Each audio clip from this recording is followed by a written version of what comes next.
Your dog walks up to you, toy in mouth, tail wagging. You reach for it, and they pull back, or maybe they drop it at your feet and just stand there, staring. You throw it. They don't chase it. You've probably done this 100 times and just assumed your dog was being weird. They weren't being weird. They were trying to tell you something specific, and you missed it every single time. Before we decode this, I need to know something from you. Does your dog bring you toys? And when they do, what happens next? Do they want you to throw it? Do they just hold it near you, or do they drop it and walk away? Comment your dog's breed and exactly what they do, because what you describe is going to tell us a lot about what your specific dog is actually saying. Drop it below right now, then let's get into the science. The toy bring is one of the most misunderstood behaviors in all of dog ownership. And the reason it's misunderstood is actually pretty simple. We interpret it through a human lens. We see an object being presented and we think transaction. Here is a thing. Do something with this thing. But dogs don't think in transactions. They think in relationships, and the toy is almost never really about the toy. Today, Dog Decoded is going to break down every version of the toy bring. What triggers each one, what your dog's body language is telling you in that moment, and what the right response actually is. Because how you respond to this behavior either deepens your bond or quietly teaches your dog that trying to communicate with you isn't worth it. Section 1. What behaviorists actually classify this as.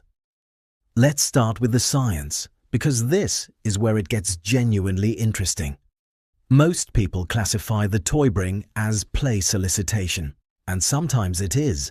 But animal behaviorists classify the majority of toy bring instances under a completely different category: object-mediated social contact.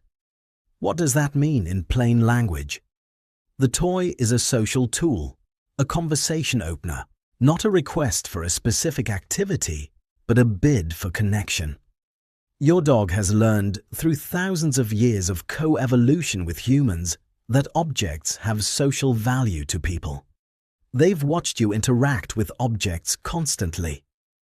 They've learned that presenting something to you is a reliable way to get your attention, your eye contact, your engagement. The toy itself is almost incidental. It's the medium, not the message. A 2022 study published in Animal Cognition looked specifically at what researchers call gifting behavior in dogs, the spontaneous offering of objects to humans without any prior training.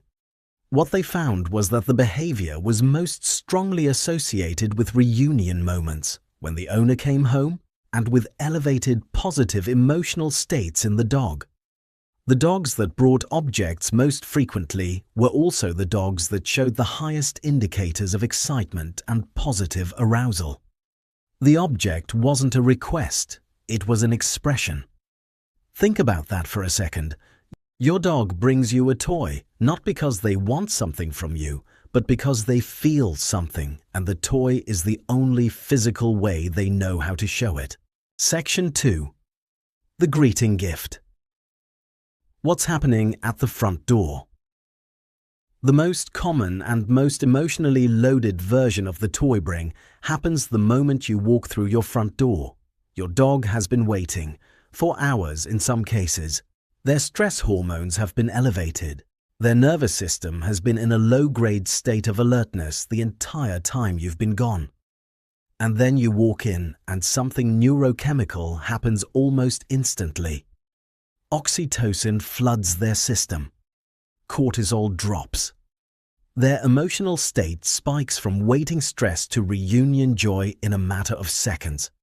And they need to do something with that feeling. They need to express it. But they've also learned, through living with humans, that jumping on people is often discouraged. That barking gets a negative reaction, that the emotional release channels available to them are limited, so they grab a toy, Not because they chose that toy specifically, not because they want to play fetch, but because having something in their mouth gives the excitement somewhere to go. It's a self-regulation behavior as much as a communication behavior.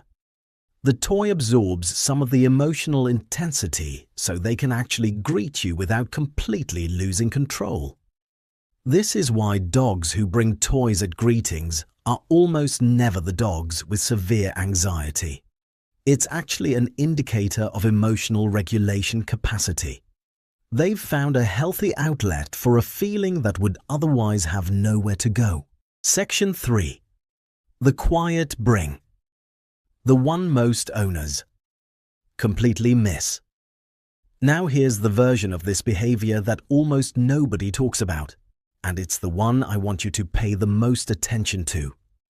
The quiet bring doesn't happen at the door. It doesn't happen during a high-energy moment. It happens when you're sitting on the couch at 9 p.m., or working at your desk, or lying in bed. Your dog gets up from wherever they were, walks to their toy pile, selects something, brings it to you, and either drops it in your lap or places it near you, and then just settles down beside you. No jumping, no barking, no clear play signal, just, here is this thing, I am here. This is the version that behaviorists find most interesting because it has the least transactional motivation of any toy bring. There's no excitement event triggering it, no obvious need being expressed. In the language of attachment research, this is what's called proximity seeking with object mediation. Your dog is using the toy as a social bridge to close the physical and emotional distance between you. They're not asking you to play. They're not even really asking you to take the toy. They're saying, I thought about you. I came to where you are. I brought you something. That is enough. If your dog does this and you've been ignoring it or casually tossing the toy away, you've been missing one of the quietest and most genuine things your dog ever does for you. Section 4. Why they sometimes won't let go. Here's a version of the toy bring that confuses almost every dog owner. Your dog brings you the toy. You reach for it, they pull back. You reach again, they pull back again. You end up in this weird back and forth where they clearly brought you the toy but won't actually give it to you. Most owners interpret this as teasing, or confusion, or just dog weirdness. But what's actually happening is a sophisticated social negotiation that has roots in canine pack behavior.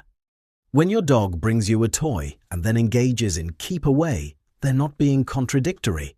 They're initiating what animal behaviorists call social play negotiation. A back and forth interaction that's less about the toy and entirely about the mutual engagement. The toy is the excuse. The game being played is connection. In wild canid groups, this type of object-centered play negotiation serves a specific social function. It establishes and reinforces relationship dynamics through collaborative interaction. The object creates a shared focus that both parties are invested in. It's a relationship-building exercise that looks like a game. So when your dog won't let go, they're not being difficult. They're saying, I don't want the toy to go away, because if the toy goes away, so does this moment between us. Keep playing with me. Stay in this with me. The toy is the reason you're both looking at the same thing at the same time. And that shared attention, that mutual focus, is exactly what your dog came to you for in the first place. Section 5. The comfort bring. When your dog senses something in you.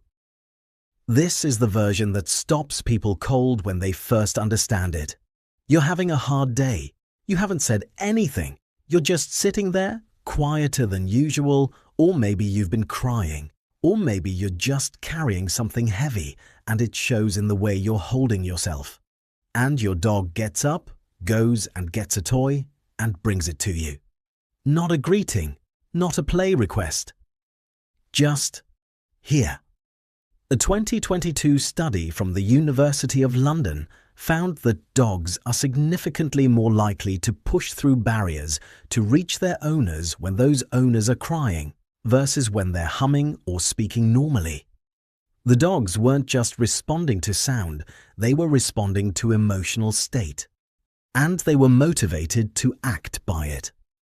What's happening in the comfort bring is a combination of your dog's extraordinary emotional sensitivity and their limited tool set for responding to it. They can read your distress with a level of precision that most humans can't match. But they don't have words, they don't have gestures the way humans do. They have proximity, they have eye contact, and they have objects that have historically generated positive interactions between you. So they bring you the toy, not because they think a toy will fix what's wrong, but because it's the most concrete physical thing they know how to do to say, I see you, I'm here, I want to help. If your dog has ever done this on a hard day and you've brushed it off, I want you to understand what that actually was. That was your dog trying to take care of you. Section 6. How to respond. What your dog actually needs from you. Now that you understand what's actually happening in each version of the toy bring, what do you actually do? For the greeting gift, receive it. Don't immediately throw it or take it away. Make eye contact. Say something directly to your dog. Let the reunion be acknowledged before the toy becomes a game. 30 seconds of that goes further than 10 minutes of fetch. For the quiet bring. Pause. Don't automatically turn it into a play session unless your dog is clearly signaling that's what they want. Put your hand on them. Make contact. Let the moment be what it is. Your dog coming to be near you before you do anything else with the toy. For the keep away, play the game. You don't always need to win the toy. Sometimes the right move is to stay engaged with the back and forth, to be present in the negotiation, to let your dog lead the interaction for a few minutes. The play is the point, not the possession. For the comfort bring, set the toy down gently. Don't throw it. Don't make it a game. Just bring your dog close. They didn't come to you because they wanted to play. They came because they sensed you needed company. Give them the chance to provide it. The common thread across every version is the same thing. Your dog is not bringing you a toy. They are bringing you themselves. The toy is just the door they knocked on to get your attention. Open it. Your dog has been bringing you things their entire life. A rope toy, a tennis ball, sometimes a sock that wasn't theirs to take. And every single time, underneath the object, the message has been the same. I feel something. I came to you with it. Because you are the person I come to. That's not a dog asking to play fetch. That's a relationship expressed in the only physical language they have. Next time that toy lands at your feet, pause for just a second before you react. Because what just happened was never really about the toy. Subscribe to Dog Decoded if this changed how you see your dog. New video every other day. And go check the comments. I want to see every breed and every toy bring story you've got. See you in the next one.